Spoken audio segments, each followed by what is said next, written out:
Hi, I'm Clarke from Craftsuprint.com, and boy am I excited today. I'm all ready for Christmas. I know it's only July, but I'm getting there. I've got a brand new CD out, and it's called The Christmas Story by Clarke. Now I think this will be CCCD2. If it's wrong, then hopefully Neil will put the number somewhere here with any luck, or down there, depending on where the camera is. Put this to one side, it shows you everything that's on it. I have printed out just a few of the things that are on the CD. We have got lots. This is the one we're going to make today, and this is a little stable card, like a little nativity story, and you've got a pop-up element in the middle as well. And this one and the large DL easel card kit both come with their own matching envelopes, which I've made up here, and they fold flat to fit in their envelopes. I'll show you with the stable card later. The square cards, I think there are 8 of these on the CD. They're about 6 by 6 inches, and they come on sheets like this with lots of decoupage items. And then there are 6 of the A5, slightly smaller than A5, so you could mat and layer them if you wanted to. Again, with lots of decoupage on them. And then there are 6 of the snow globe cards, which are shaped ones for back and front, and I have dressed these up. This one's got a little ribbon. This one again has got a little ribbon on the side, and this one, I think the angels have got crystals on there.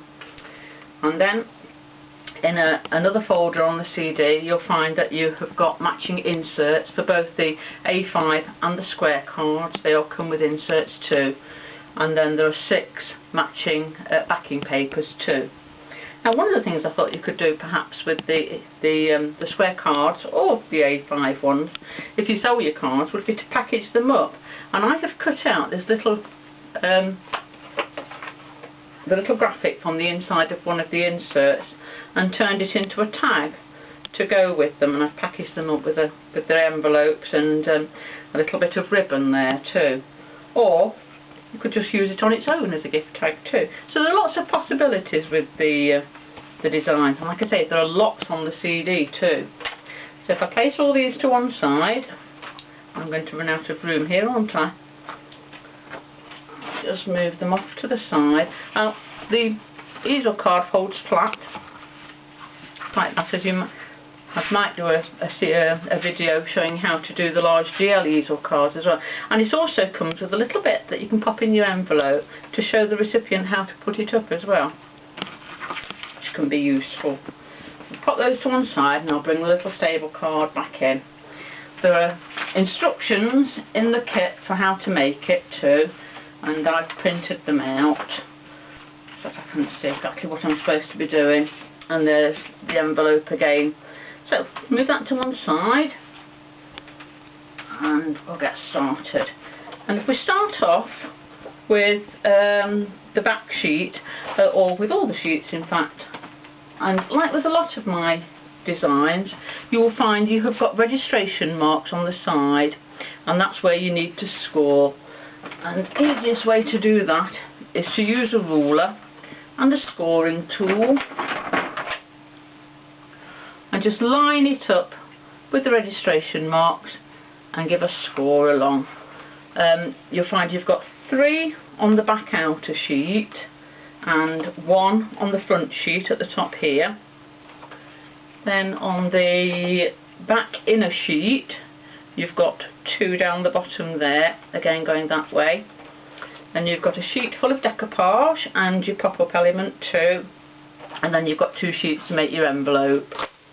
I have of course already cut them all out and scored them ready to get started.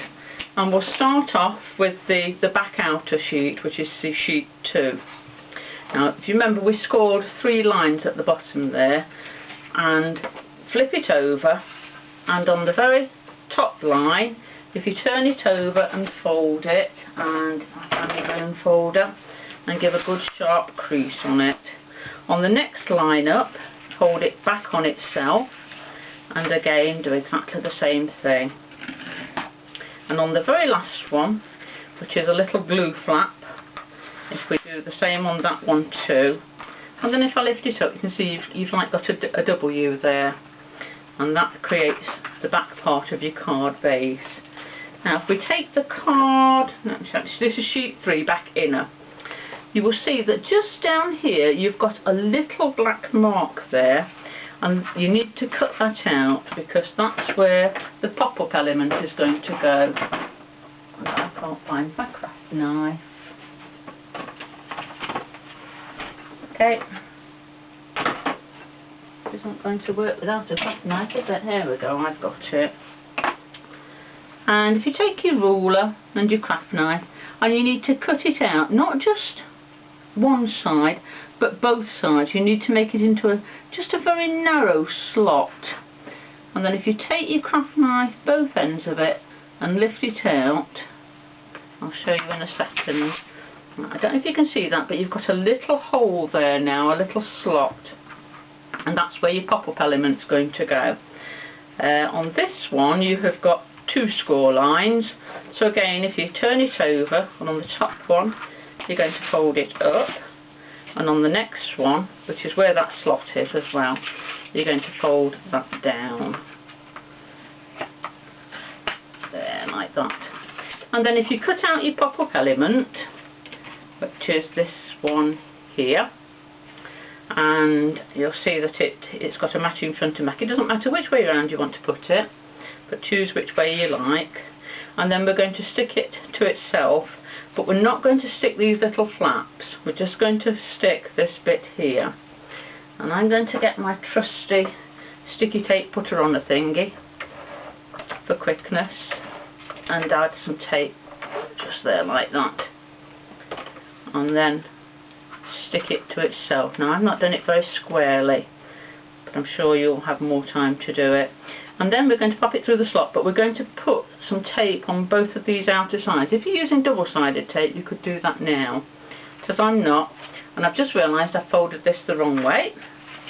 So this wants to come up this way and down on the next one, because this is the inside of the card, not the outside.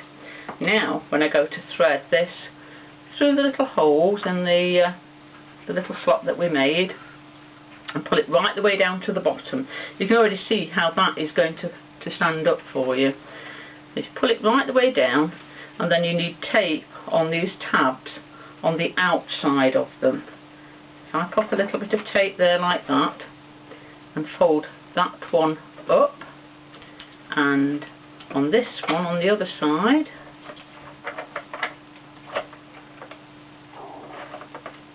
and fold that one down. Now you can see how it's opened up onto the bottom, so it will hold your pop-up element securely like that. Right, the next thing that we need to do is to take the card front. Now if you're using a lighter weight of card, you will need to make this a bit thicker. You can either do it like on this one, where I've used acetate in the front of it, or with this one I've adhered it to another piece of cardstock. You don't want to put any cardstock or acetate on the glue flap at the top though, that would make it too thick. So if we take that one and you scored along the top there, and again you will need to fold this one this way this time to the inside, and that's going to be the glue flap, and it's going to adhere to the back of the card that we did earlier. And the easiest way to do that is to line them up top to top and put glue along the glue flap, or double-sided tape, or whatever method you prefer, and just make sure that they are in line, and then fold this flap over,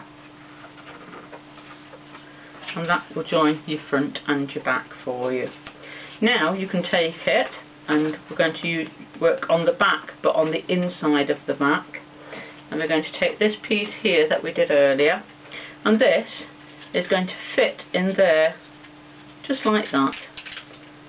You'll find that it doesn't go down to the little flap because that's a glue flap, so you'll have a little white flap at the end, and that's going to fit there. Again, for quickness, I'm just going to use my tape putter on a thingy. It might be better if you added a little bit more tape than I'm going to do though. And again, as it comes down here, I'll pop a bit down here too. And if we open this out and fit it so that it goes up to that crease there, and matching the sides as much as possible. Lay it down so that it's there like that. So now when you lift it up, you've got the front, you've got the inside, which you will need to just recrease again because it's now double thickness, and that front is going to fold down to the front. Now at this point there's lots of decoupage on the sheet. If you wanted to add decoupage to this area here, you could do. There's also decoupage for this piece too.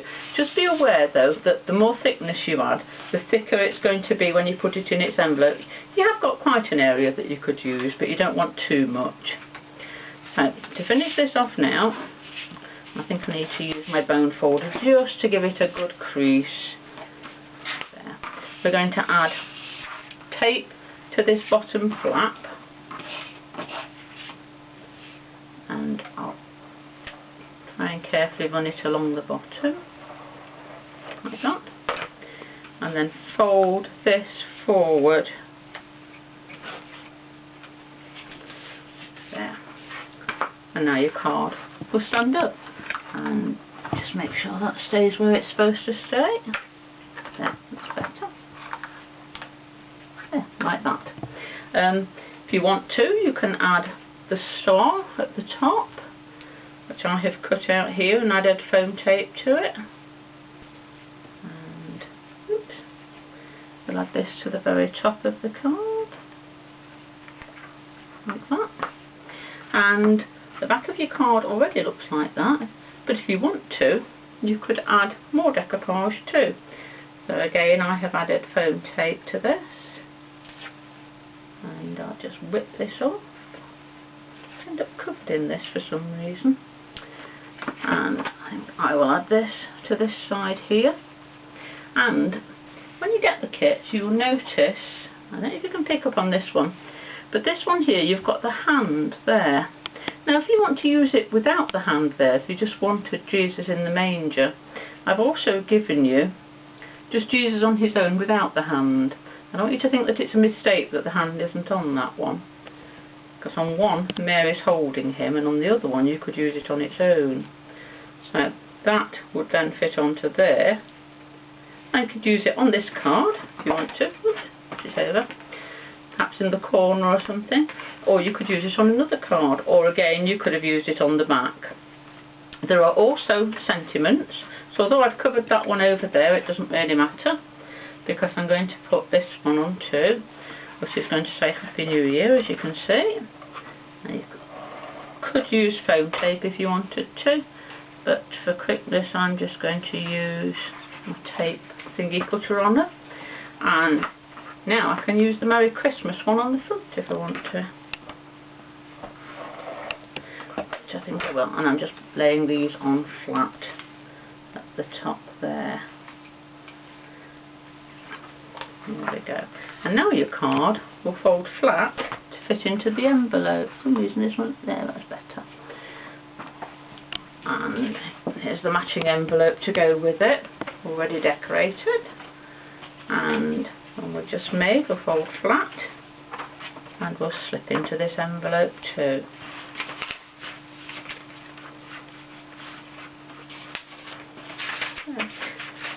Children would enjoy making these as well, I think, too. Or if you want to sell them at craft fairs, then I think they'd make a great seller there too. Well, I hope you've enjoyed this video, and I hope to see you again next time on Cup TV. Bye!